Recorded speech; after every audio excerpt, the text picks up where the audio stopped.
Pagkatapos ng 12 oras na pagmamaneho sa ilalim ng malakas na ulan, na ang sakit sa likod ko ay parang pumapatay sa akin sa bawat kilometro. Dumating ako sa bahay kung saan gaganapin ang kasal ng aking nag-iisang anak na si Teresa.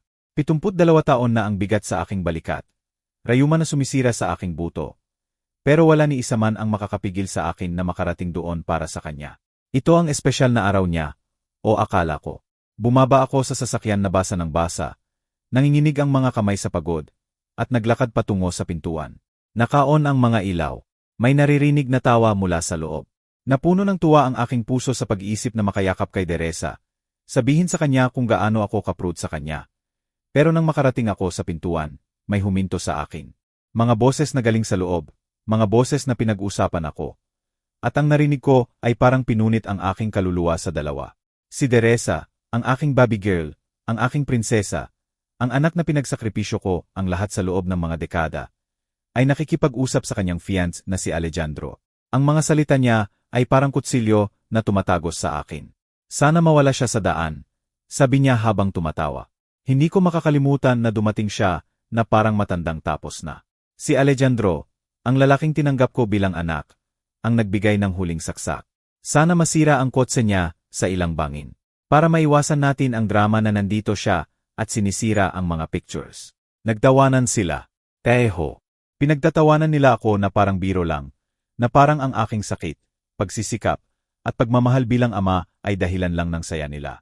Nakatayo roon sa ilalim ng ulan. Nararamdaman ko ang malamig na tubig na nahahalo sa luha na nagsimulang tumulo sa aking pisngi. Naintindihan ko ang isang bagay na matagal ko nang tinatanggihan.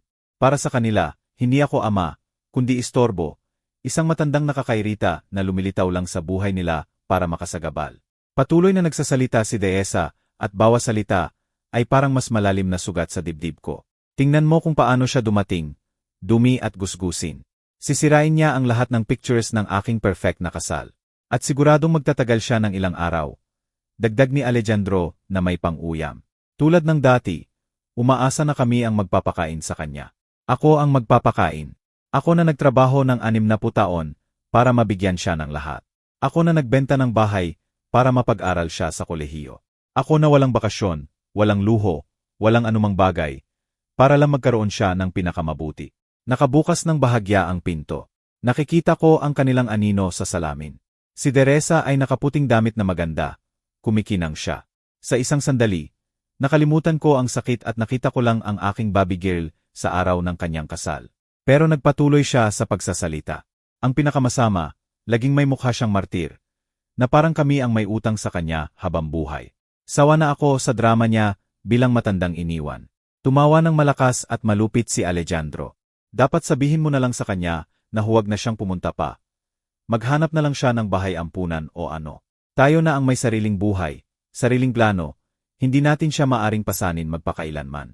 Tama ka, buntong hininga ni Teresa. Pagkatapos ng kasal, seryosohin ko ang pag-uusap sa kanya. Oras na niyang maintindihan na kasal na ako. Na ang priority ko ay ang aking pagsasama, hindi ang mga pangangailangan niya bilang matanda. Pangangailangan bilang matanda. Ganyan niya tinawag ang anak na binuhat ko noong may lagnat siya. Ang batang binabasaan ko ng kwento tuwing gabi. Ang rebellious na teenager na ipinagtanggol ko nang walang ibang gumawa. Ang babaeng inalo ko nang iwan siya ng unang boyfriend. Para sa kanya ngayon, isa na lang akong matandang may pangangailangan. Nanginginig ang kamay ko sa door knob.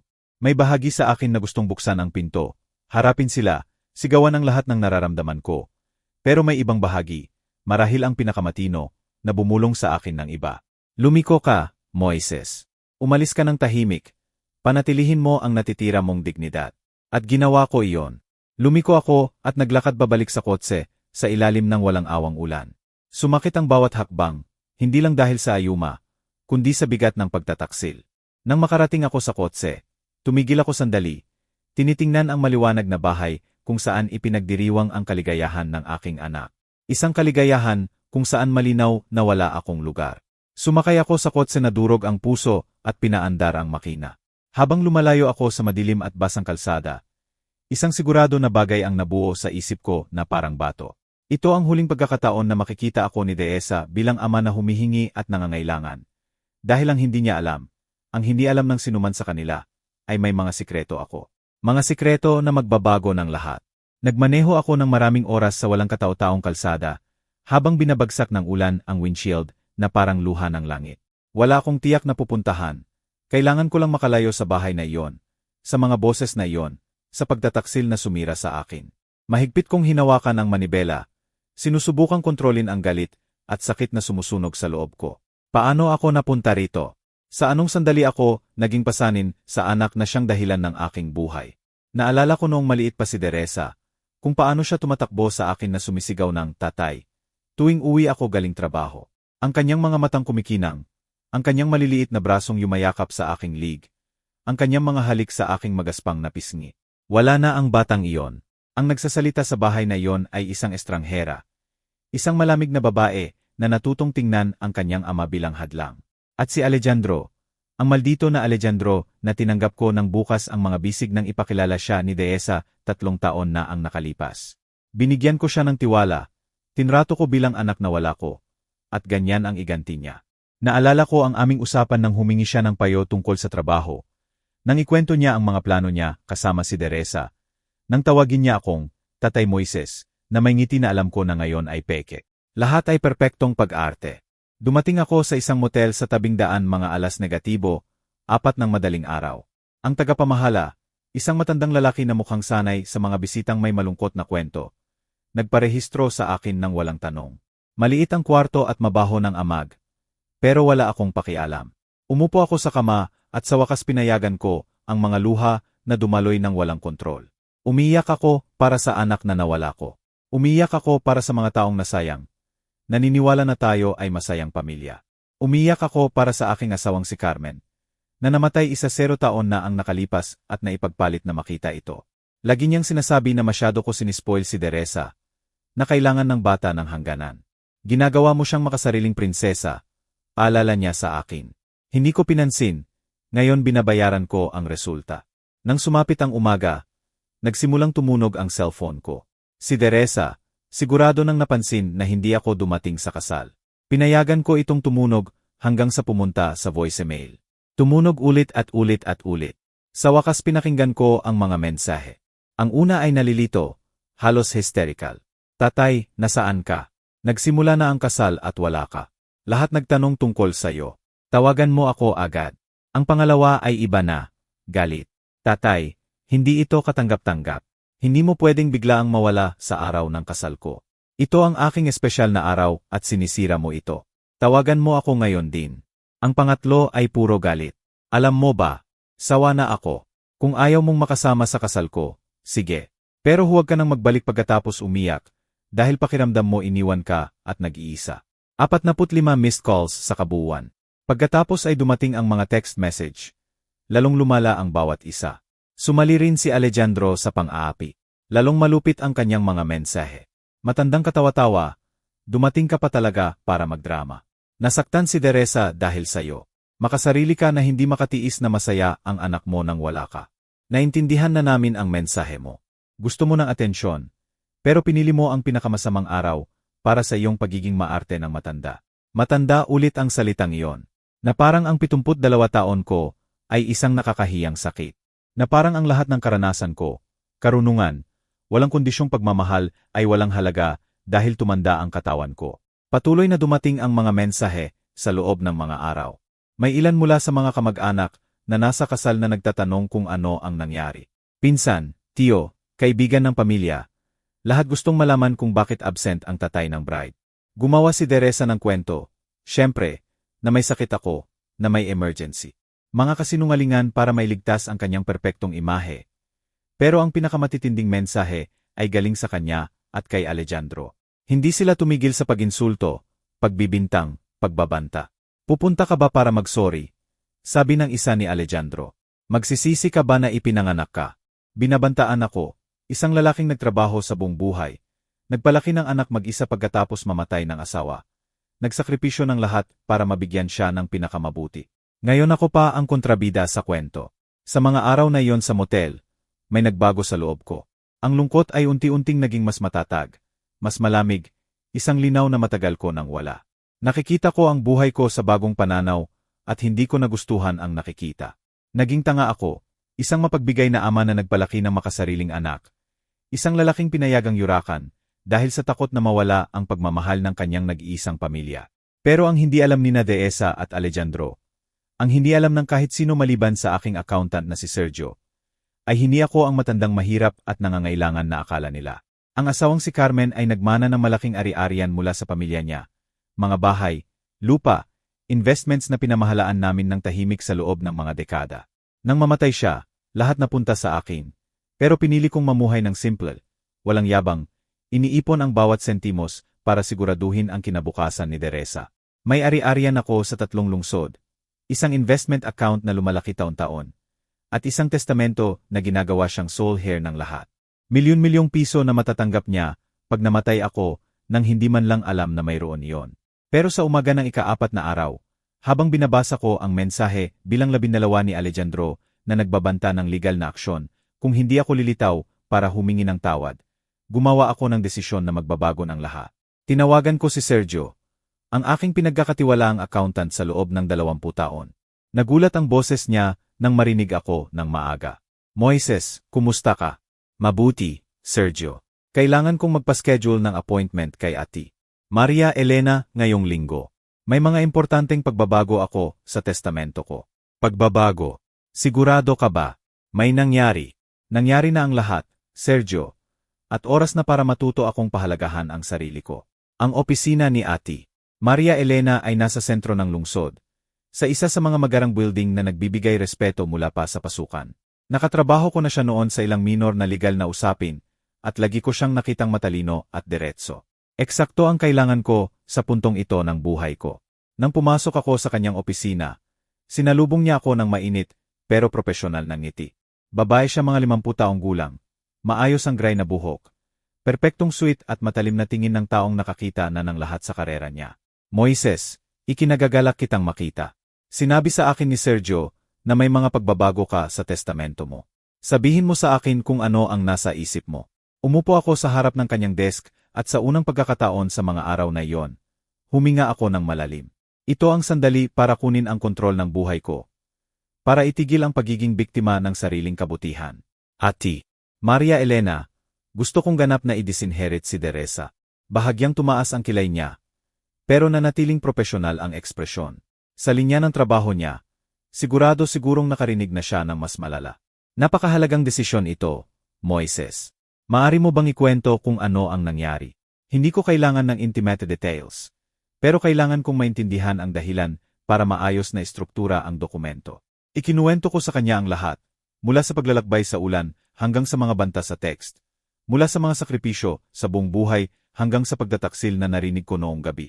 Tahimik na nakinig si Maria Elena, paminsan-minsang nagsusulat ng notes, tumatango kapag may partikular na importante. Naiintindihan ko ng lubos ang sitwasyon mo, sabi niya nang matapos ako. Sa kasamang palad, mas karaniwan ito kaysa sa iniisip ng mga tao. Mga adultong anak na nakikita ang mga matatandang magulang bilang pasanin sa ekonomiya o sosyal. Sigurado ka ba sa desisyong ito? Wala akong masigurado pa sa buhay ko. Mabuti. Kaya gagawin natin itong pinakamatibay hanggat maaari. Malaki ang ari-arian mo, kaya siguraduhin nating walang butas na pwedeng gamitin ni Dehesa sa hinahara. Ginugol namin ang susunod na 2 oras sa pagre-review ng bawat detalye, mga ari-arian, investments, bank accounts, lahat ng itinayo ni na Carmen at ako sa mga dekada ng trabaho at matalinong pagtitipid. Nagulat si Maria Elena sa laki ng ari-arian. Moises, alam ba ni Dehesa kung ano ang pag-aari mo? Wala kahit katiting. Lagi akong namuhay ng simple. Akala niya retired poor ako na nakasalalay sa maliit na pensyon. Perfecto. Binibigyan tayo nito ng malaking legal na bentaha. Hindi siya makakapag-angkin na naapektuhan siya economically dahil opisyal na hindi siya umaasa sa mga ari-ariang ito. Nagdesisyon kaming lahat ng ari-arian ay mapupunta sa mga charitable organizations na nakatuon sa pangangalaga ng mga matatanda. Perpektong irony. Ang perang akala ni Dehesa na wala ay mapupunta sa pagtulong sa mga katulad ko, mga matatandang. Karapat-dapat ng respeto at dignidad. May iba pa ba? Tanong ko kay Maria Elena nang malapit ng matapos. Gusto kong maghanda ng karagdagang dokumento. Isang sulat na ibibigay kay Dehesa pag namatay ako, na ipapaliwanag ng eksakto kung bakit ko ginawa ang desisyong ito. Sigurado ka ba? Minsan mas mabuti na hayaan ang mga aksyon na magsalita. Sigurado ako. Kailangang maintindihan ng batang iyon ang resulta ng kanyang mga ginawa. Kailangang malaman niyang ang pagmamahal ng ama ay hindi walang hanggan kapag binayaran ng pang-uyam. Tumango si Maria Elena at nagsimulang magsulat. Ako ang nagdikta ng bawat salita. Bawat parirala na nabuo sa isip ko sa mga araw ng masakit na pag-iisip. Teresa, kung binabasa mo ang sulat na ito, ibig sabihin na matay na ako at kakadiskubre mo lang na wala kang mamanahin sa akin. Hindi ito paghihiganti, ito ay hustisya. Sa loob ng 72 taon, nagtrabaho ako, nagtipid at naglano para sa iyong kinabukasan. Isinakripisyo ko ang aking kaginhawahan, kasiyahan, mga hangarin, lahat para mabigyan ka ng pinakamabuti. Sa kapalit, binigyan mo ako ng pang-uyam, pangungutya, at banta. Sa araw ng iyong kasal, nalaman ko na para sa iyo, isa lang akong nakakairitang matanda na sumisira sa iyong perfect na pictures. Ngayon nalalaman mo na ang matandang nakakairita na iyon ay milyonaryo at pinili niyang ibigay ang kanyang yaman sa mga tunay na nagpapahalaga sa pagmamahal at respeto. Hindi ko pinagsisisihan na pinalaki kita. Ang pagsisisi ko lang ay hindi ko agad naintindihan na ang kabutihan ay hindi dapat gawin sa kapalit ng paggawasak sa sarili. Nang matapos namin ang lahat ng legal na dokumento, naramdaman ko ang ibang pakiramdam, mas magaan, pero mas malakas din. Sa unang pagkakataon sa mga taon, gumawa ako ng desisyon para sa sarili ko, para sa aking dignidad, para sa nararapat sa akin. Handa na ang mga dokumento para sa pirma sa loob ng 2 araw, sabi ni Maria Elena. Samantala, napag-isipan mo na ba kung saan ka titira? Dahil sigurado akong hindi ka nababalik kay Teresa. Tama siya. Hindi ko na kayang bumalik sa bahay na iyon kung saan ako hinya. Kailangan ko ng bagong lugar. Espasyo na akin ng walang emosyonal na pasanin mula sa nakaraan. Sa katunayan, napag-isipan ko na. Gusto kong bumili ng apartment. Isang komportableng lugar sa magandang barangay kung saan makapagsisimula ulit. Magandang desisyon. Kilala ko ang ilang trusted real estate agents. Pwede kitang irekomenda ang ilang options. 2 araw pagkatapos, pinirmahan ko ang bagong testamento. Simple pero makapangyarihan ang seremonya. Ang aking pirma sa mga dokumentong iyon ay nangangahulugang pagtatapos ng isang panahon at simula ng bago. Hindi na ako ang amang humihingi ng mumo ng pagmamahal. Isa na akong malayang lalaki na nakabawi ng dignidad. Sa hapon ding iyon, kasama si Sergio, binisita namin ang 3 apartment sa iba't ibang parte ng lungsod. Ang pangatlo ay agad na nakuha ang aking puso. Isang penthouse sa modernong building na may panoramic view, 2 kwarto, study, malaking terrace at lahat ng kaginhawahan na hindi ko pinayagan sa sarili noon. Sigurado ka ba, Ginoong Moises? Tanong ng agent. Malaking investment ito. Siguradong sigurado. Gusto kong magbigay ng offer ngayon din. Habang pinipirmahan ko ang mga papeles ng pagbili, tumunog ang cellphone ko. Si Teresa ulit. Tawag bilang 200 plus mula sa araw ng kasal niya. Sa pagkakataong ito, sa unang pagkakataon sa isang linggo, nagdesisyon akong sagutin. Tatay, sa wakas sumasagot ka. Saan ka ba talaga napadpad? Nag-alala kami ng husto. Iba ang boses niya, hindi gaanong agresibo. Mas mukhang nag-alala o baka nag-arte ulit. Kamusta, Teresa? Tatay, kailangan nating mag-usap. Lumabag na ito sa kontrol. Nagtatanong na ang mga tao. May mga bulong-bulungan. Nasa panganib ang reputasyon ko. Ayan na ang tunay na alalahanin. Hindi ang kalusugan ko, hindi kung buhay pa ako o wala, ang reputasyon niya. Ang reputasyon mo. Tatay, alam mo ba kung ano ang iniisip ng mga tao kapag absent ang tatay ng bride sa kasal? Alam mo ba kung anong kailangan kong gawin para ipaliwanag ang kawalan mo? Sabihin mo sa akin, Teresa, ano ang ginawa mo? Sinabi kong may sakit ka, may emergency medical. Pero hindi ko na kayang panindigan ang kasinungalingang iyon ng matagal. Naiintindihan ko. Nagkakaproblema ang kasinungalingan mo. Hindi lang akin ang kasinungalingan, pamilya natin ito. Tatay, ano ang isipin ng mga tao sa atin? Ang mga tao, lagi ang mga tao, hindi tayo bilang ama at anak. Hindi ang damdamin ko, hindi ang sakit ko. Lagi ang kampublikong imahe ni Teresa. Alam mo ba, Teresa? Tama ka. Kailangan nating mag-usap, pero sa terms ko. Ano ang ibig mong sabihin? Ibig kong sabihin, hindi na ako ang paehong lalaki na umalis sa bahay mo noong gabing iyon. May mga importanteng desisyon akong ginawa at oras na para malaman mo. Tahimik sa kabilang linya. Sa wakas nagsalita si Teresa ng mas maingat. Anong klaseng desisyon? Ang klaseng nagbabago ng buhay. Teresa, Magkita tayo bukas sa Cafe Central -3 ng hapon. At dalhin mo si Alejandro. Kailangan niyang marinig ito. Tatay, kinakabahan ako. Ano ba talaga? Bukas malalaman mo. At Teresa, ngayon ako ang nagtatakda ng rules. Binaba ko ang tawag nang hindi hinintay ang sagot niya. Tinitingnan ako ng agent na may halong usisa. Si Sergio ay nakangiti ng may pakahulugan. Sa unang pagkakataon sa mga taon, pakiramdam ko ay makapangyarihan ako. Hindi sa kapangyarihan ng pera, kundi sa kapangyarihan ng dignidad na nabawi ko. Bukas magsisimula ang ikalawang bahagi ng plano ko. Ang bahagi kung saan malalaman ni Teresa at Alejandro kung sino talaga si Moises at kung ano ang nawala sa kanila sa pag-underestimate sa akin. Ang Cafe Central ay isa sa mga eleganteng lugar sa sentro ng makasaysayang distrito. May mga mesang marmol, upuang katad, at mga customer na pinahahalagahan ang diskresyon at magandang serbisyo. Dumating ako 15 minuto bago ang oras. Hindi dahil sa kaba kundi para sa estratehiya. Gusto kong piliin ang pinakamagandang mesa, obserbahan ang paligid, at ihanda ang isip ko para sa darating. Umupo ako sa sulok na mesa kung saan kita ang buong pasukan. Nag-order ako ng American coffee at naghintay. May kakaibang kalmado. Hindi na ako ang desperadong amang namamalimos ng atensyon. Isa na akong lalaking nakabawi ng kapangyarihan at handa nang gamitin ito. Dumating si Teresa ng eksakto sa oras, kasama si Alejandro. Nakita ko sila mula sa malayo habang hinahanap ang mesa ko. Siya ay nakaasul na damit na mukhang elegante pero tense. Si Alejandro, nakamahal na suit at mayabang na ngiti na kilala ko na. Naglalakad na parang may-ari ng lugar. Nang makita nila ako, binilisan ni Teresa ang hakbang. May halo ng ginhawa at pag-aalala sa mukha niya. Si Alejandro naman ay nanatiling mayabang. Tatay, sabi ni Teresa nang makarating, yumuko para halikan ako sa pisngi. Isang galaw na dati nagpapaligaya sa akin. Pero ngayon ay alam kong puro acting lang. Teresa, Alejandro. Binati ko sila ng malamig na magalang. Tinuro ang mga upuan sa harap ko. Umupo sila at pumuno ng awkward na katahimikan ang hangin. Si Teresa ay naglalaro sa kanyang bag, halatang kinakabahan. Si Alejandro ay nakatingin sa akin na may kalkuladong tingin na ginagamit niya kapag akala niya may advantage siya. O sige, tatay, simula ni Teresa ng malambot. Nandito na kami. Ano ba talagang importante na hindi mo masabi sa telepono? Una, gusto kong ipaliwanag ninyo sa akin ang isang bagay.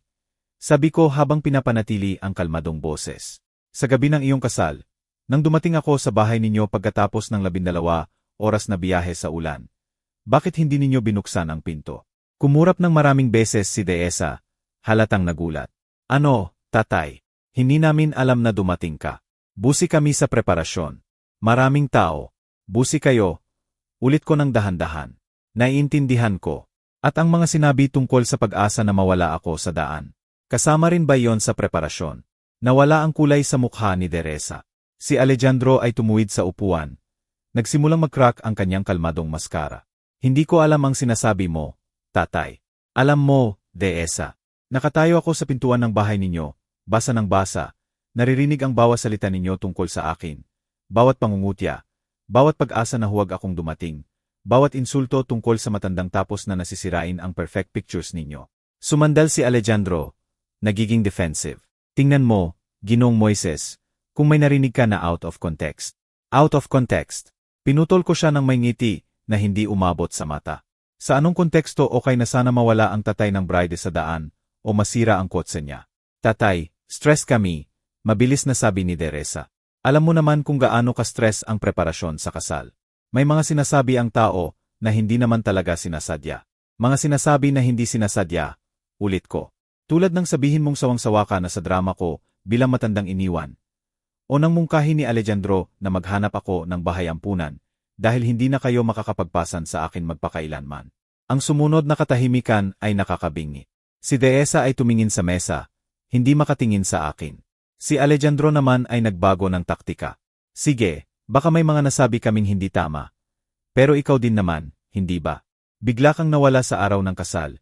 Hindi sumagot ng tawag sa loob ng 1 linggo. Nag-alala ang buong pamilya. Nag-alala ang pamilya. Tumawa ako ng walang saya. Kailan ba talaga kayo nag-alala sa akin? Nang bantaan ninyo ako sa text.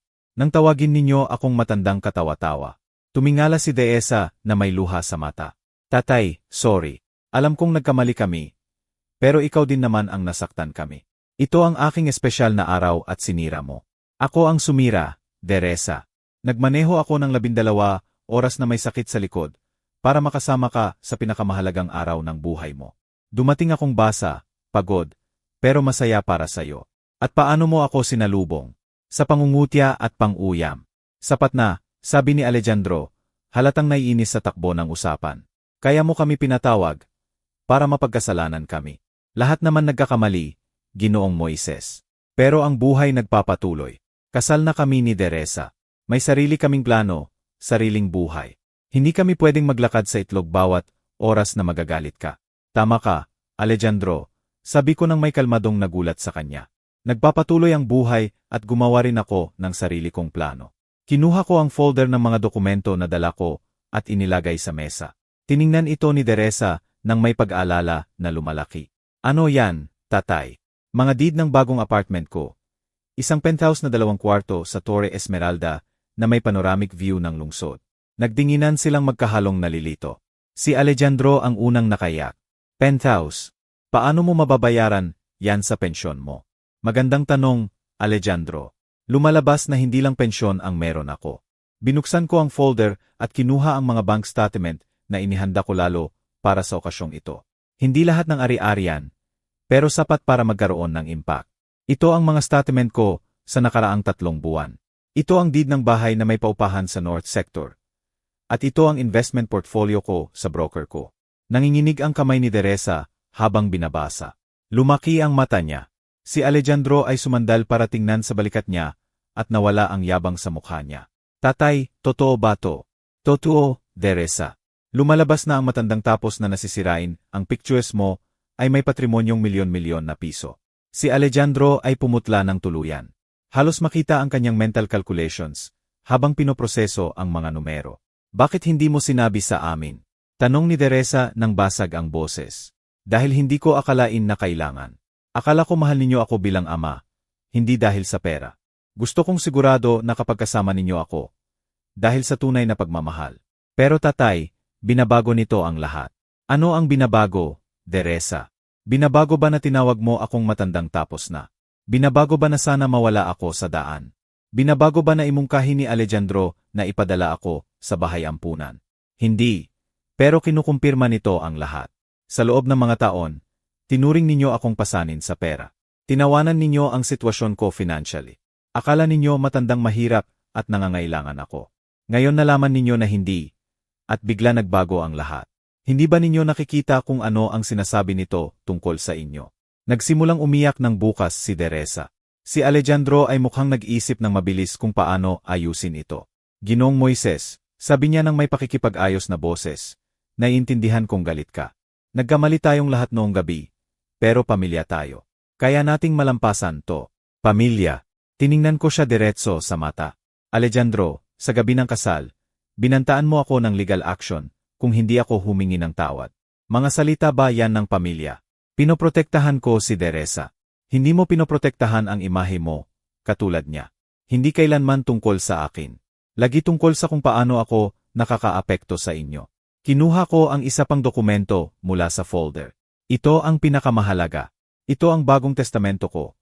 Pinirmahan 3 araw na ang nakalipas kay Ate Maria Elena Garcia. Tumigil ang pagiyak ni Deresa. Pareho silang tumingin sa dokumento na parang makamandag na ahas.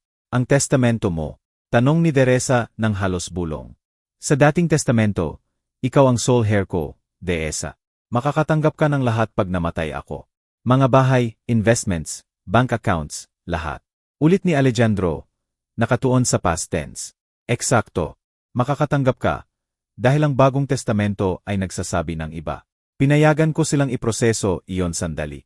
Ang katahimikan sa mesa ay parang pwede nang hiwain ng kutsilyo. Ano ang sinasabi? Tanong ni Deresa sa wakas. Sinasabi na ang lahat ng ari-arian ko ay mapupunta sa mga charitable foundations para sa pangangalaga ng matatanda. Mga taong katulad ko, nakarapat-dapat ng respeto at dignidad imbes na pangungutya at pang-uyam. Nahulog ang tasa ng kape mula sa kamay ni Deresa at nabasag sa sahig. Naagaw nito ang atensyon ng ibang mesa, pero wala akong pakialam. Ito ang aking sandali ng katotohanan. Hindi mo pwedeng gawin yan, bulong ni Alejandro. Ginawa ko na, sagot ko ng kalmado. At legal na legal. Sinigurado iyon ni Maria Elena. Tiningnan ako ni Dehesa na parang hindi niya ako nakikilala. Tatay, ako ang anak mo. Nag-iisang anak mo. Anak kita. At iyon mismo ang dahilan kung bakit masakit to. Dahil inaasahan ko ng higit sayo. Inaasahan ko ang pagmamahal, respeto, konsiderasyon. Sa halip, binigyan mo ako ng pangungutya at banta. Tumayo ako sa mesa. Iniwan ang mga dokumento na nakakalat sa harap nila.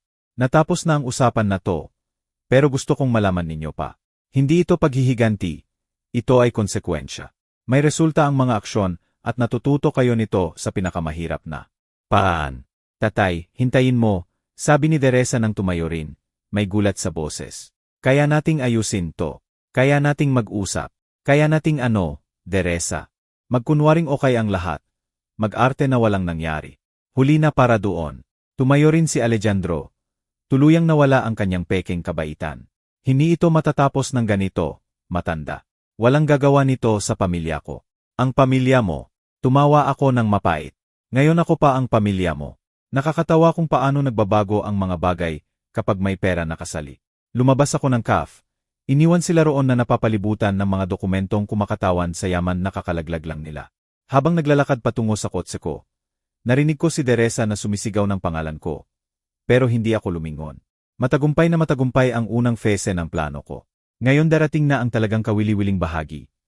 Dahil ang hindi alam ni Dehesa at Alejandro ay ito pa lang ang simula. Sa mga sumunod na araw, naging bagyo ng desperate calls at lalong agresibong mensahe. Mula sa initial shock, nagsagawa sina Teresa at Alejandro ng coordinated harassment, legal threats, emotional blackmail, at pagsasalipa ng ibang kamag-anak sa kanilang kampanya.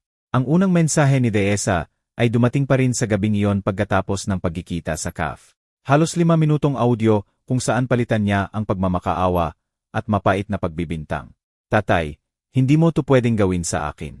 Ako ang anak mo, nag-iisang pamilya mo. Ibibigay mo ba ang lahat ng pera mo sa mga estranghero imbes na sa sarili mong dugo? Magagalit si nanay sa libingan niya kung malalaman niya to. Siya ang nagmamahal sa akin. Gusto niya sigurong ako ang magmana sa'yo. Nakakatawa kung paano niya binabanggit si Carmen ngayon. Isip ko habang pinapakinggan. Si Carmen na lagi nagbabala na masyadong sinisipsip si Teresa, na nagiging makasarili at spoil. Si Carmen na namatay na nagpapaalala sa akin na magtakda ng hangganan bago huli. Ang mga mensahe ni Alejandro ay iba, mas kalkulado, mas nakakatakot. Tinanggal na niya ang maskara na mabuting manugang at ipinakita ang tunay na anyo. Matandang tanga, akala mo makakalaro ka sa amin. Nasaktan si Teresa dahil sa'yo. Pero hindi ito matatapos ng ganito. May contacts ako, kilala ko ang mga abogado. Ipapakita namin na hindi ka na nasa tamang pag-iisip, na may nagmamanipula sa'yo. Hindi gumagawa ng ganitong desisyon ang isang matanda nang walang mental illness. Mental illness. Iyon ang bagong estratehiya nila. Gawing parang senil na matanda ako na hindi makapagdesisyon ng maayos. Predictable, pero mapanganib kung makakabuo sila ng convincing case. Nagdesisyon akong tawagan si Maria Elena tungkol sa mga banta. Moises, eksakto yan ang inaasahan ko. Sabi niya ng profesional na kalmado. Kapag malaking pera ang involved, despete ang mga tao at gagamit ng kahit anong taktika. Pero marami tayong advantage. Paano? Una, ang testamento ay pinirmahan pagkatapos ng full psychological evaluation na hiniling ko mismo. May certificate ka na confirming na sound mean ka.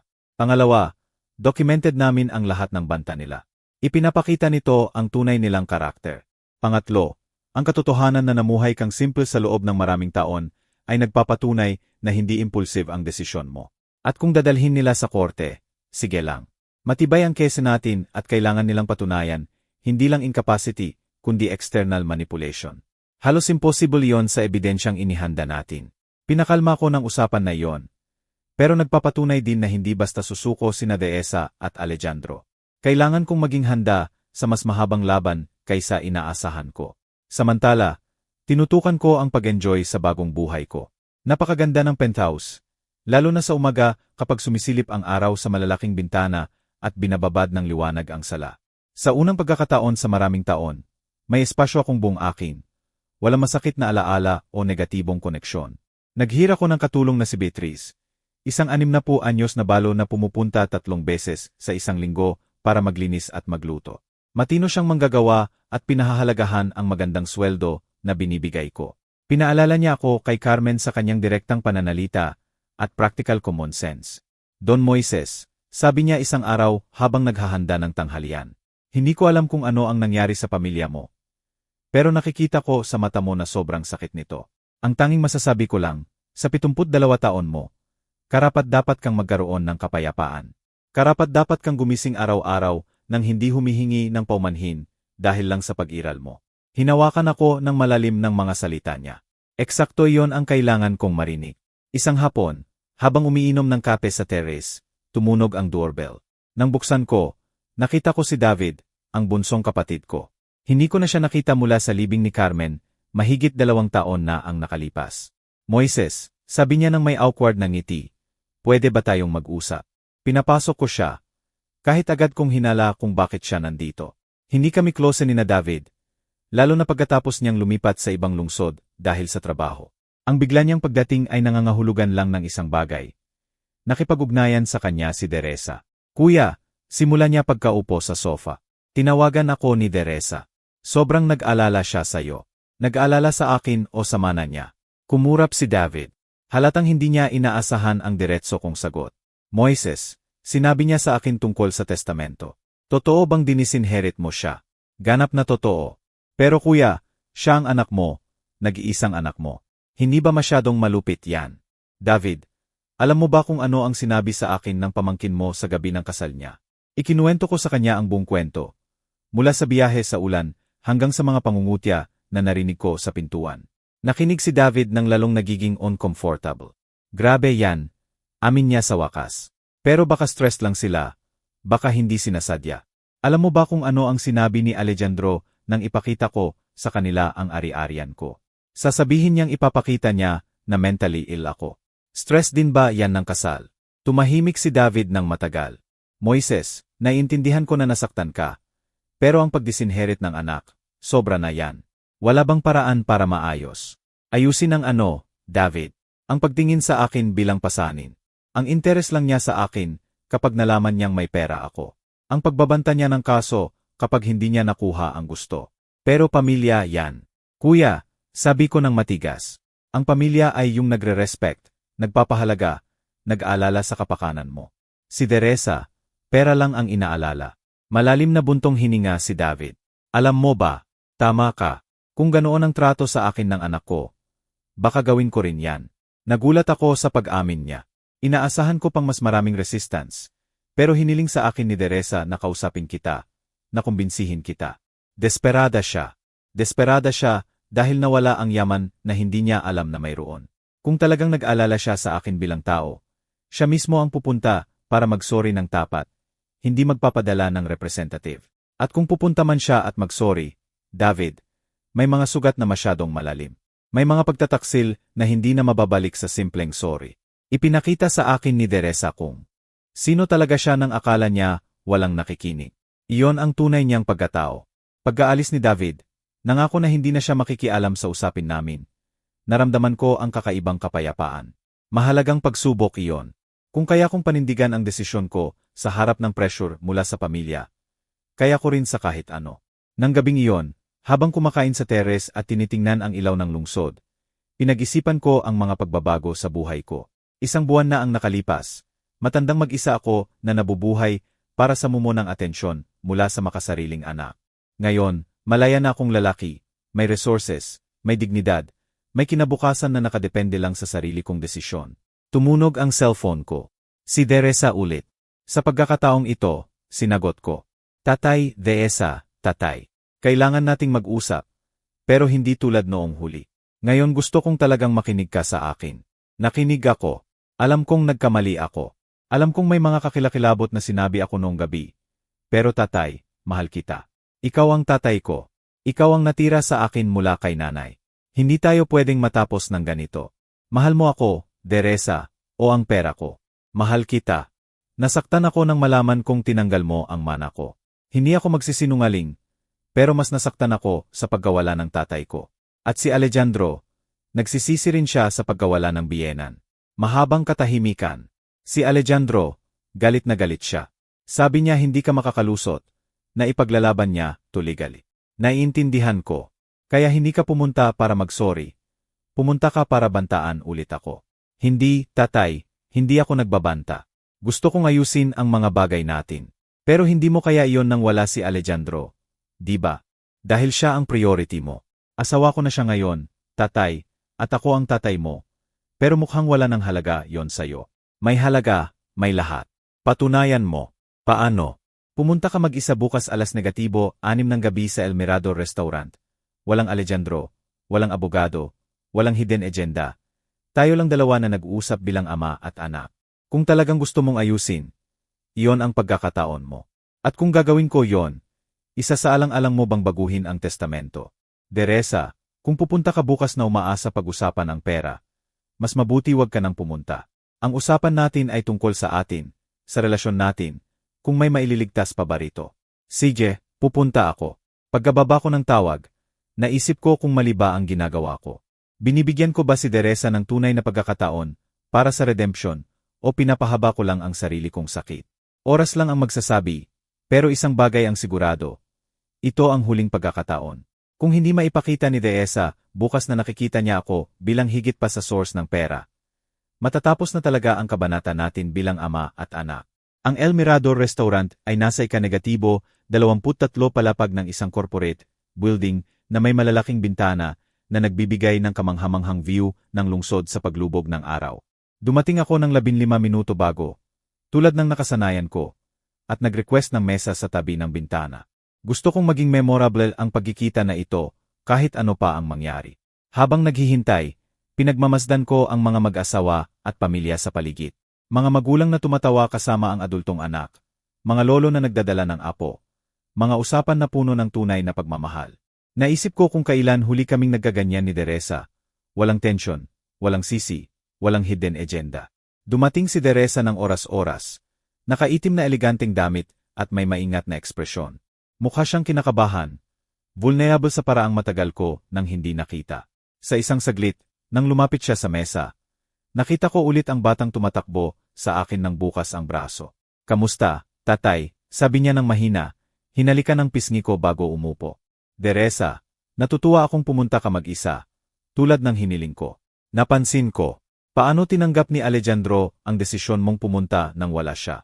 Bahagyang nagdilim ang mukha niya. Ayaw niya talaga. Sabi niya trap to. Naimo-emotional mo ako. At ikaw, ano ang iniisip mo? Iniisip ko kailangan nating mag-usap ng mag-isa. Tulad ng dapat naming ginawa noon pa. Nag-order kami ng hapunan ng tahimik. Si Deresa ay nag-order ng salad, ako ng pasta. Pagkaalis ng waiter, nanatili kaming nakatitig sa labas, sa lungsod na humahaba sa ilalim namin. Tatay, simula ni Deresa, gusto kong malaman mo na marami akong pinag-isipan tungkol sa lahat ng nangyari.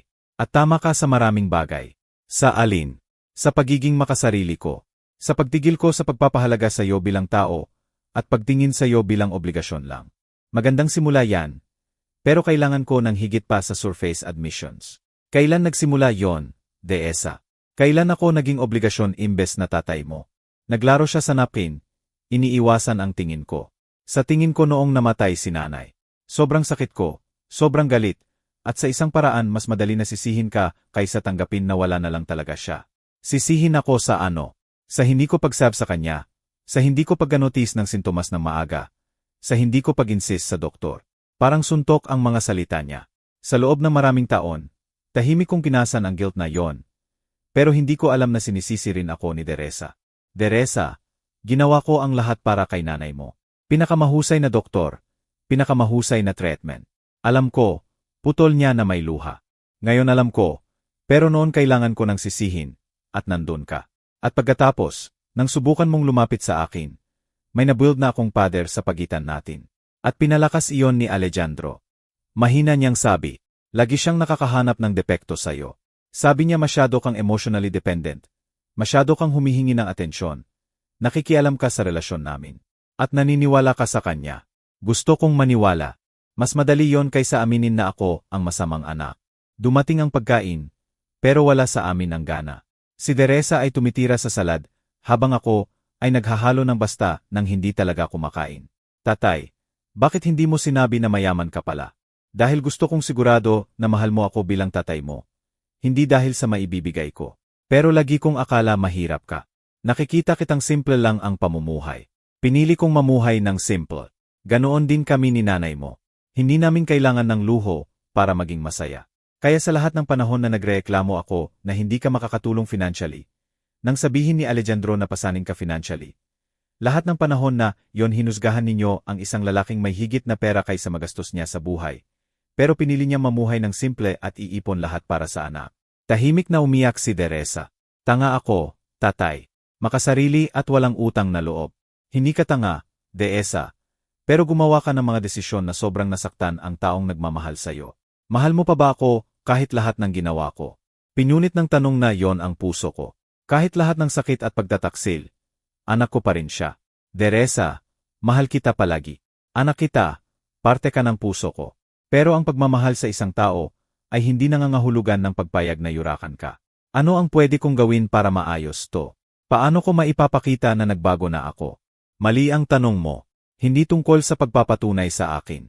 Tungkol ito sa tunay mong pagbabago, hindi para mabawi ang mana, kundi dahil naiintindihan mong mali ang pagtrato mo sa akin. Naiintindihan ko yon, kaya ako nandito.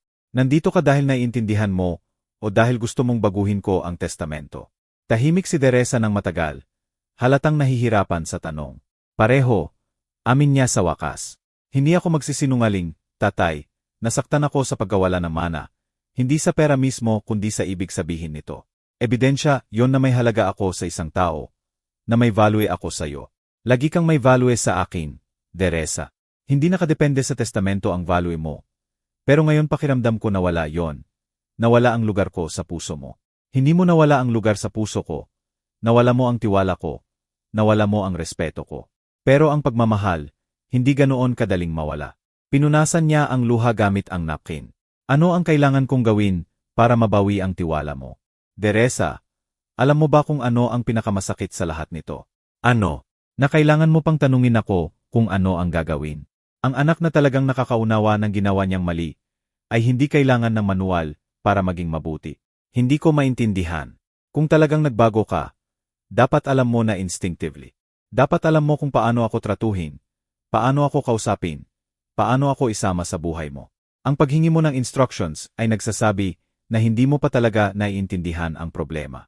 Sumandal si Deesa sa upuan habang pinoproseso ang mga salita ko. Kaya ano ang sinasabi mo? Wala nang pag-asa para sa atin. Sinisabi ko na nakadepende sa iyo ang pag-asa, sa tunay na pagbabago, hindi sa pangako o sorry, sa aksyon, hindi salita. At si Alejandro, ano ang mangyayari sa kanya? Asawa mo na siya, parte na siya ng buhay mo. At ako ang tatay mo. Parte rin ako ng buhay mo. Ang tanong, kayang tanggapin at respetuhin yon ni Alejandro. Sabi niya hindi mo pa rin siya tinatanggap. Teresa, tinanggap ko si Alejandro sa bahay ko, sa hapag, sa pamilya ko. Tinrato ko siyang anak. Paano niya iganti? Sa pagtawa sa akin, sa pag-asa na mawala ako sa daan, sa mungkahi na ipadala ako sa bahay ampunan. Alam ko, nagkamali rin siya. Nagkamali o ipinakita ang tunay niyang pagkatao. Hindi agad sumagot si Teresa. Nang magsalita siya, parang bulong lang. Hindi ko na alam kung ano ang isipin ko, tatay. Ibang-iba si Alejandro kapag tayo lang dalawa. Mabait, malalahanin, masaya, pero pagdating sa'yo, nagiging ibang tao. At hindi ba nagsasabi yon ng mahalaga tungkol sa kanya? Nagsasabi yon na kaya niyang maging malupit kapag akala niya makakalusot siya. Nagsasabi yon na ang respeto niya sa'yo ay nakadepende sa tingin niyang kapangyarihan mo. Kinain namin ang natitirang pagkain ng tahimik. Bawat isa ay nawawala sa sariling iniisip. Nang dumating ang bill, sinubukan ni Teresa na magbayad. Pero ako ang nagpilit. Tatay, sabi niya habang naghihintay ng sukli. Gusto kong malaman mo na pumunta ako rito nang hindi sinasabi kay Alejandro ang pag-uusapan natin. Bakit? Dahil gusto kong tayo lang talaga to. Walang labas na impluensya. Maliit na hakbang yon, pero may halaga. Teresa, magiging malinaw ako sa iyo. Ito ang huling pagkakataon mo para ipakita na may halaga ang relasyon natin sa iyo. Hindi sa salita kundi sa aksyon. Nakadepende sa iyo kung ano ang mangyayari mula rito. Bibigyan mo ako ng second chance. Bibigyan kita ng pagkakataon na kitain ang second chance. Nang tumayo kami para umalis, niyakap ako ni Teresa. Tunay na yakap. Hindi ang automatic na dati. Mahal kita, tatay. Sana maipakita ko yon. Sana nga, sagot ko. Pero habang bumababa kami sa elevator, may bahagi sa akin na nagtatanong kung huli na ba para sa kaligtasan. Dahil ang pinakamalalim na sugat ay hindi laging gumagaling, kahit gaano karaming pagmamahal ang nandiyan. Sa mga sumunod na araw, ginawa ni Deesa ang hindi niya ginawa sa loob ng maraming taon. Tumawag siya araw-araw, hindi para humingi, hindi para magreklamo, kundi para lang itanong kung kumusta ako. Ano ang ginawa ko, kung may kailangan ba ako. Sa una, inamin ko, nagduda ako. Pagkatapos ng maraming taon ng manipulation, mahirap maniwala na tunay ang pagbabago. Pero may iba sa boses niya. Isang init na hindi ko narinig mula bago mamatay si Carmen. Ikukwento niya ang araw niya. Tatanungin ang sa akin. Minsan nagpapadala pa ng picture ng pagkain na niluto niya na alaala sa recipes ni nanay. Sa ikalimang araw pagkatapos ng hapunan namin, dumating si Deesa sa apartment ko nang walang paalam. Nang buksan ko ang pinto, nakita ko siyang may dalang grocery bags at may kinakabahang ngiti. Kamusta, tatay? Akala ko magluluto tayo ng sama-sama tulad noong maliit pa ako. Alam ba ni Alejandro na nandito ka? Bahagyang nawala ang ngiti niya. Nagtatrabaho si Alejandro at hindi ko naman kailangan ng permiso niya para bisitahin ang tatay ko. Pinapasok ko siya at magkasama kaming naghanda ng tanghalian. Habang naghiwa siya ng gulay at ako ang naghahanda ng karne. Nagsimula kaming mag-usap tulad ng matagal na hindi namin ginawa. Tatay, naalala mo ba noong tinuruan tayo ni nanay gumawa ng empanada na to? Siyempre, 8 ka pa lang. Sinisigawan mo na mas maganda ang masa mo kaysa kay nanay. Tumawa si Teresa, tunay na tawa na nagdala ng nostalgia. At pinayagan ka ni nanay na maniwala kang tama ka. Lagi siyang ganoon, pasensyosa sayo. Nanay mo ang nagmamahal sayo. Pero alam din niya kung kailan magtakda ng hangganan. Isang bagay na hindi mo natutunan. Sabi ni Teresa nang may malungkot na ngiti. Hindi, pagkatapos mamatay ni nanay. Sobrang takot akong mawala ka rin, kaya binigay ko sayo ang lahat ng gusto mo. At sinamantala ko yon. Naging spoiled brat ako na hindi lumaki. Tahimik kaming nagtrabaho sandali. Pagkatapos ay nagsalita ulit si Deesa ng seryoso. Tatay, marami akong pinag-isipan tungkol sa sinabi mo kay Alejandro. At tama ka, nagbabago siya pagdating sayo.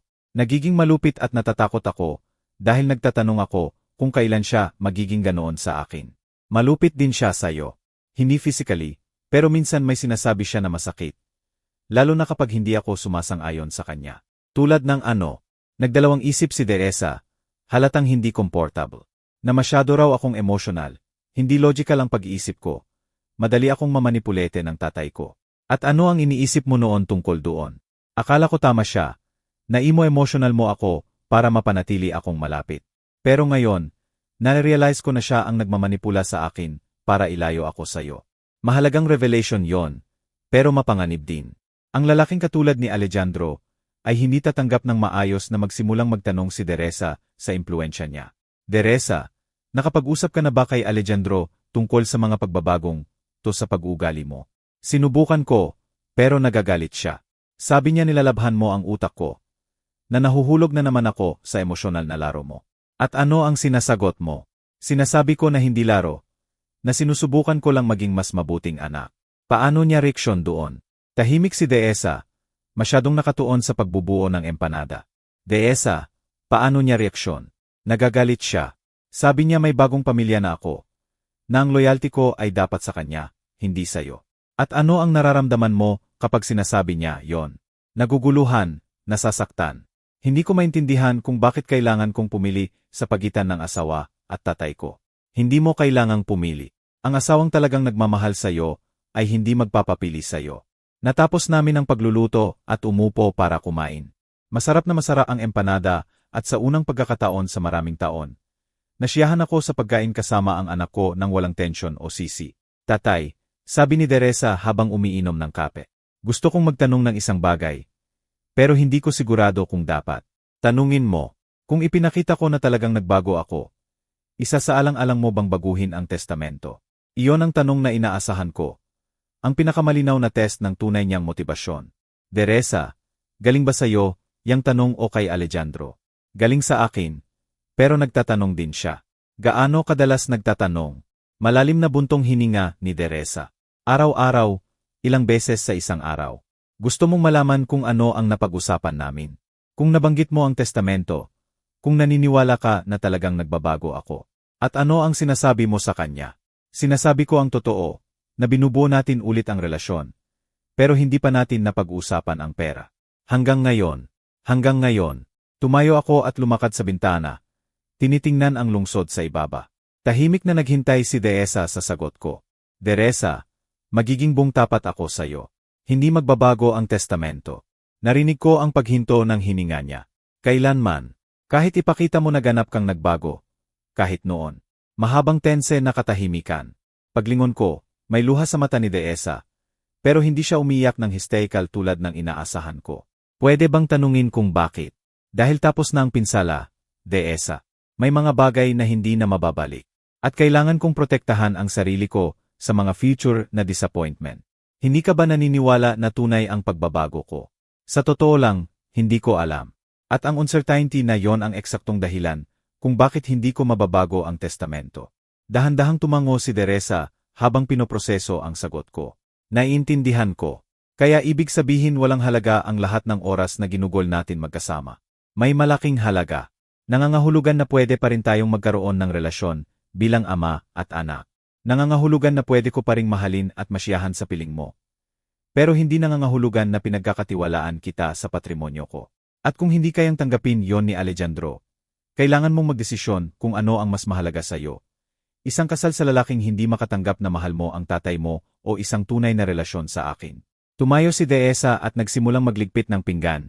Halatang agitated. Alam mo ba kung ano ang pinakakalunos-lunos sa lahat nito? Tatay. Ano? Na nang pumunta ako rito ngayon, sa unang pagkakataon sa maraming taon, hindi ako nag-isip tungkol sa pera.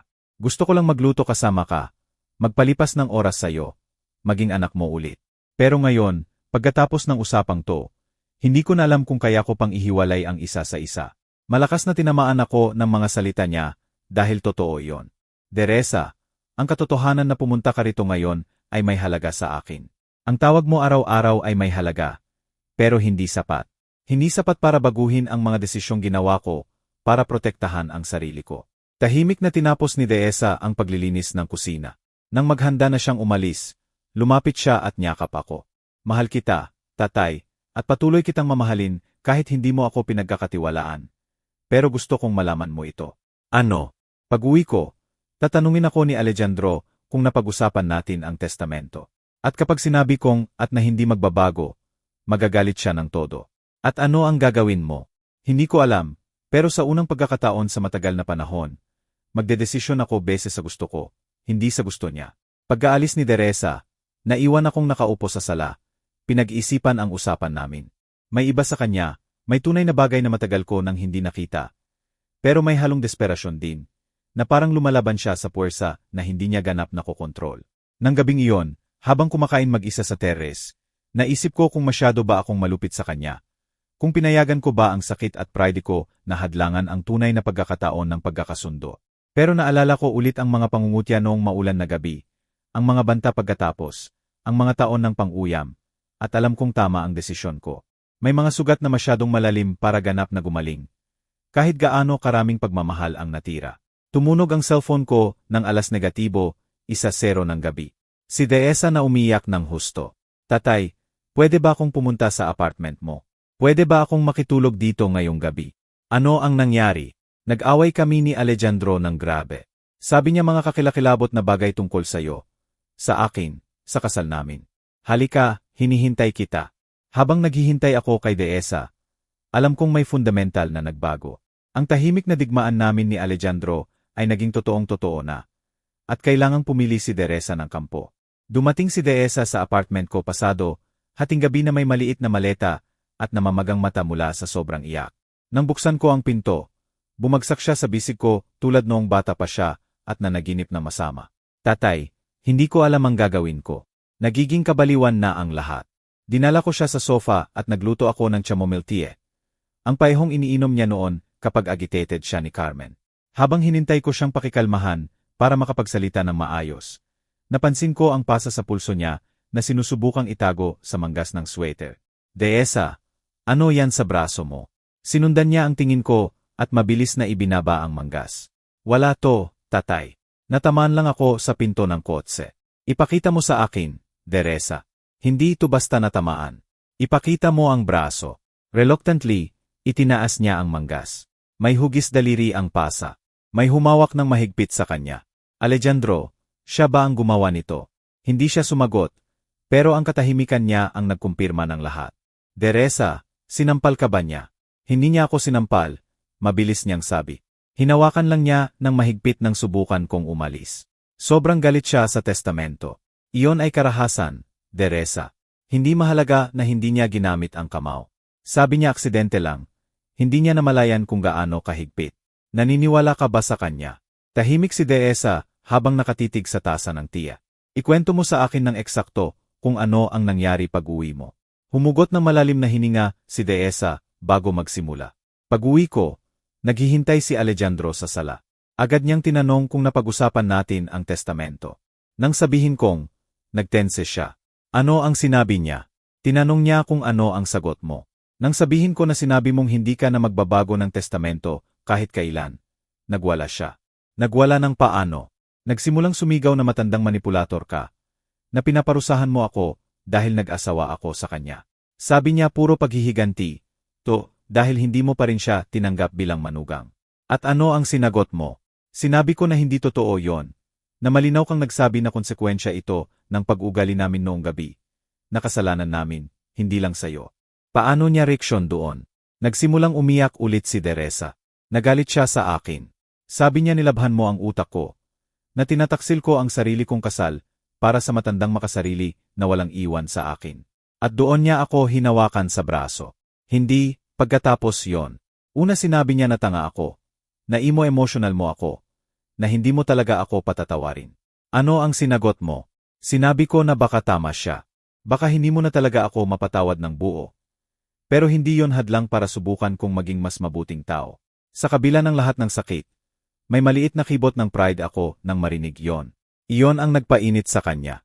Hindi, ang nagpalala sa galit niya ay nang sabihin ko na baka dapat siya rin mag-sorry sa'yo.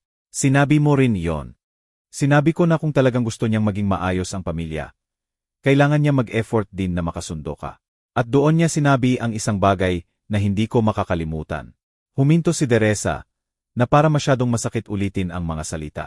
Ano ang sinabi niya?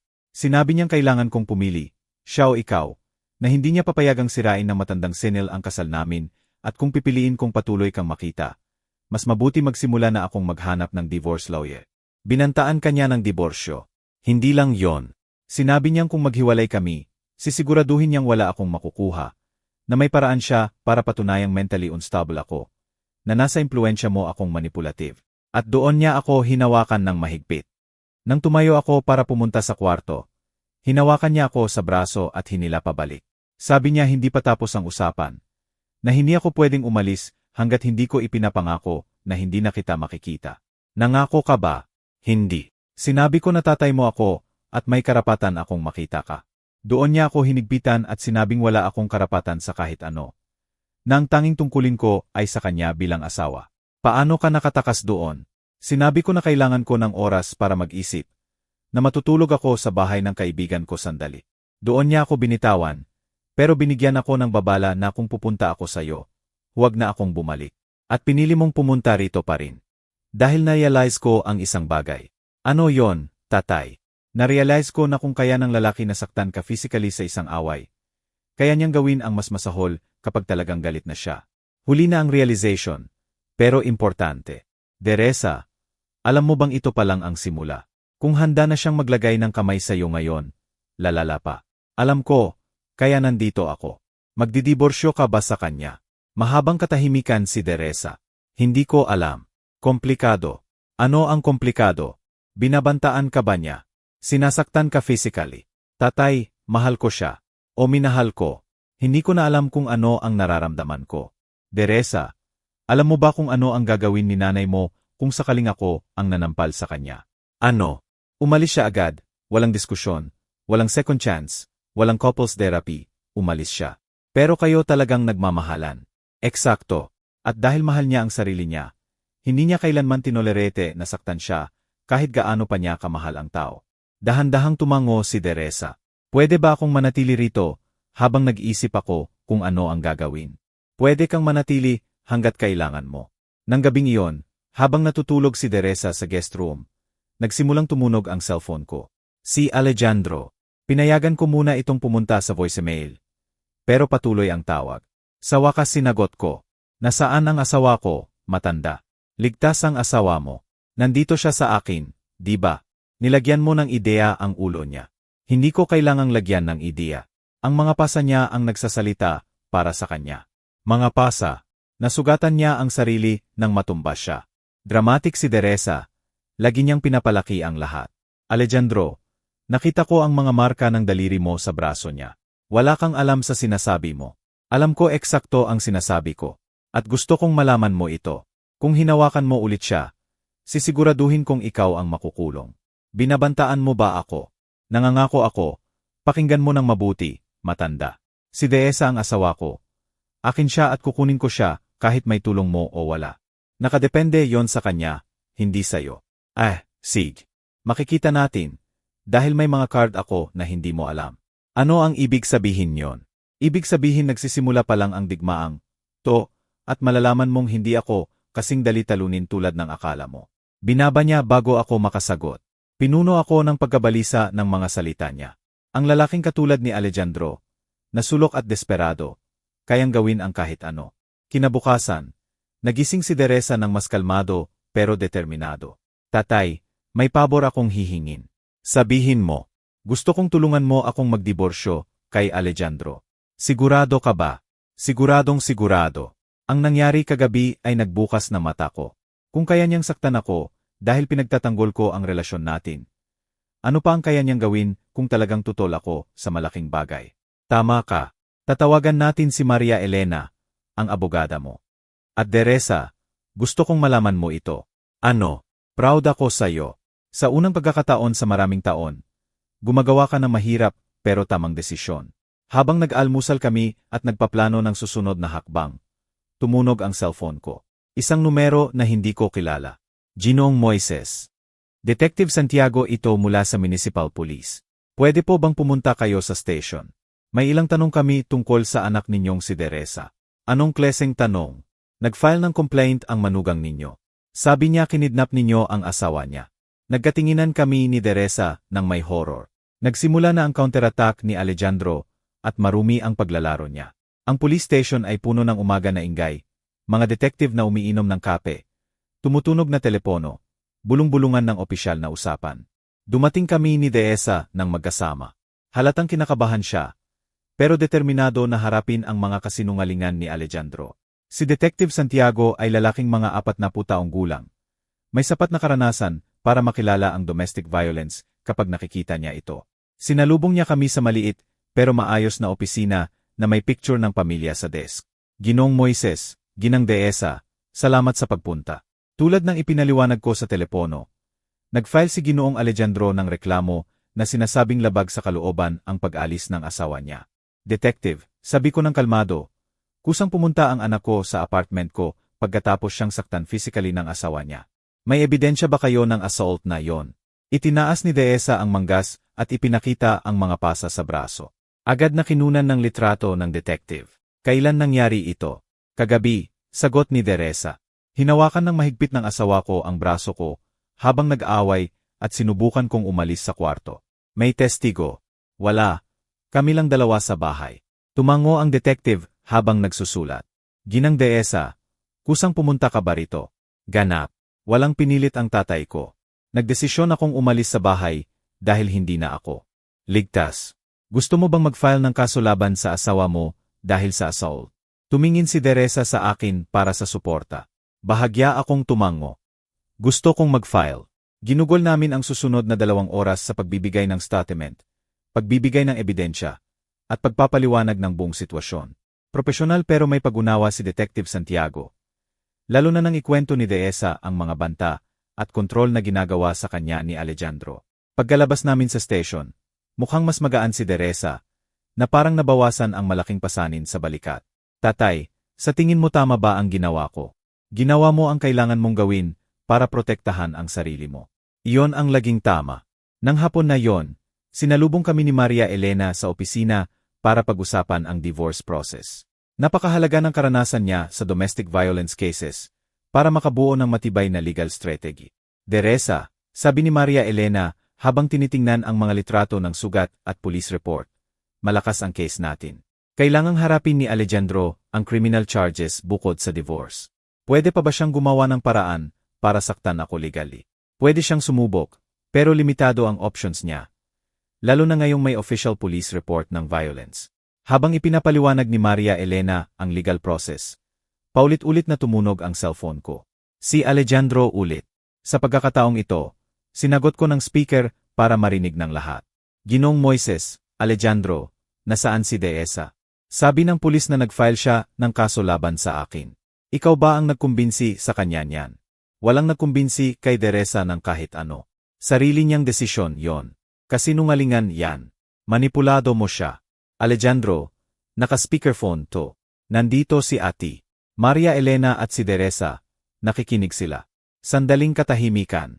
Pagkatapos ay direktang nagsalita si Alejandro kay Teresa. Teresa, love, please, umuwi ka na. Kaya nating ayusin to. Diskusyon lang na lumabas sa kontrol. Hindi, Alejandro. Sagot ni Teresa ng matatag. Hindi lang discussion yon. Sinaktan mo ako, binantaan mo ako, at pinapili mo ako sa pagitan ng asawa at tatay ko. Pero siya ang sumisira sa kasal natin. Hindi, Alejandro. Ikaw ang sumira sa kasal natin nang lagyan mo ako ng kamay. Teresa, kung hindi ka umuwi, agawin ko ang lahat sayo. Ang bahay, kotse, bank accounts, iwan kita sa kalye. Sumingit si Maria Elena. Ginoong Alejandro, ako si Ate Maria Elena Garcia. Gusto kong ipaalam sayo na may mga saksi rito at nadodokumento ang mga banta mo para sa legal process. Sino ka? Isa pang hiner ni Moises para mamanipulete ang asawa ko. Ako ang legal representative ni Teresa sa divorce process niya. Divorce. Nabasag ang boses ni Alejandro.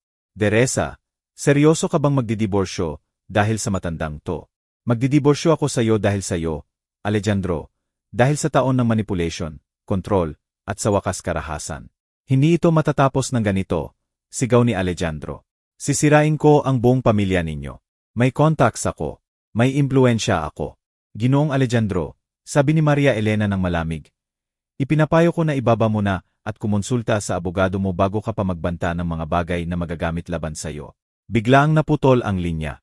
Mabuti, sabi ni Maria Elena nang may mapait na ngiti. Magandang karagdagang ebidensya, yan para sa case. Sa mga sumunod na linggo, nagsimulang magkaroon ng bagong ritmo ang buhay. Nanatili si Teresa sa apartment ko habang inaayos ang divorce.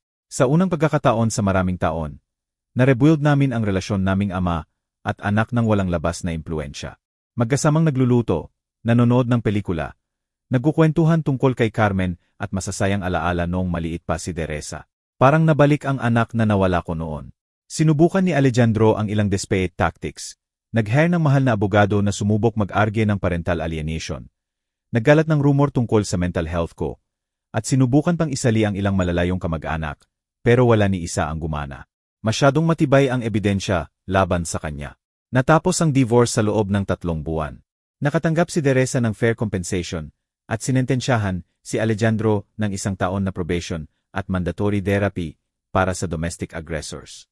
Isang hapon, habang nag-iempeke si Teresa ng gamit para lumipat sa bagong apartment niya, inupo niya ako sa sofa para sa seryosong usapan. Tatay, gusto kong pag-usapan natin ang testamento.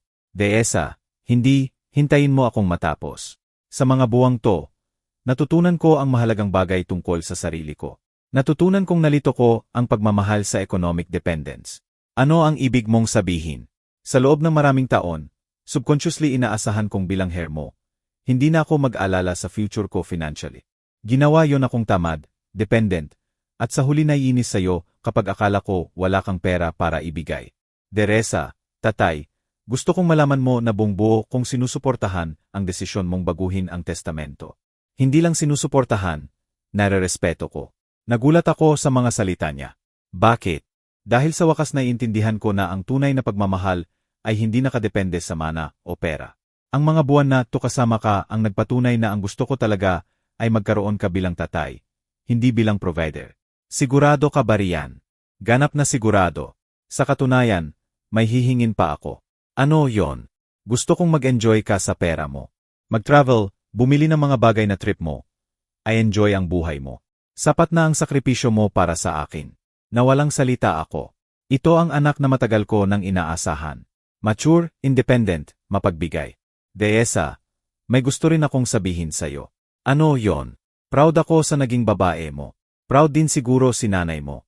Umiyak kaming magkasama. Pero luha ng paghilom yon, hindi ng sakit. 6 na buwan pagkatapos, nakabuo na si Deresa ng bagong buhay. Nakakuha siya ng trabaho na pasyon niya. Lumipat sa apartment na gusto niya. At nagsimula ng therapy na tumulong sa kanya iproseso ang mga taon ng toxic relationships. Regular kaming nagkikita, nag-uusap sa telepono ng walang hidden agenda.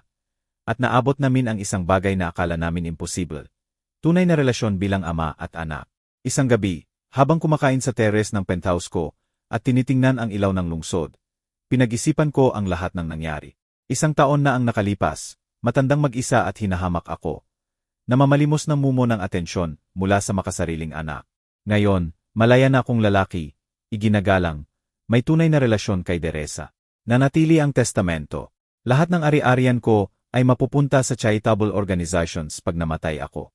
Pero ngayon, ang desisyong yon ay hindi nagaling sa sakit o paghihiganti, kundi sa paniniwala na tama ito. Natutunan ni Deesa na pahalagahan ang sarili at bumuo ng sariling buhay. Natutunan ko na ang tunay na pagmamahal ay minsan nangangailangan ng matitinding hangganan. At pareho kaming natutunan na ang tunay na pamilya ay nakabase sa mutual respect, hindi sa economic obligations. Tumunog ang cellphone ko. Si Deresa. Kamusta, tatay? Mabuti, baby girl. Ikaw, masaya. Talagang masaya. Gusto mo bang mag-lunch tayo bukas? Gustong-gusto ko. Pagkababa ng tawag, ngumiti ako habang tinitingnan ang mga bituin. Dumaan ako sa masakit pero kinakailangang landas. At sa huli nakita ko ulit ang nawala ko noon.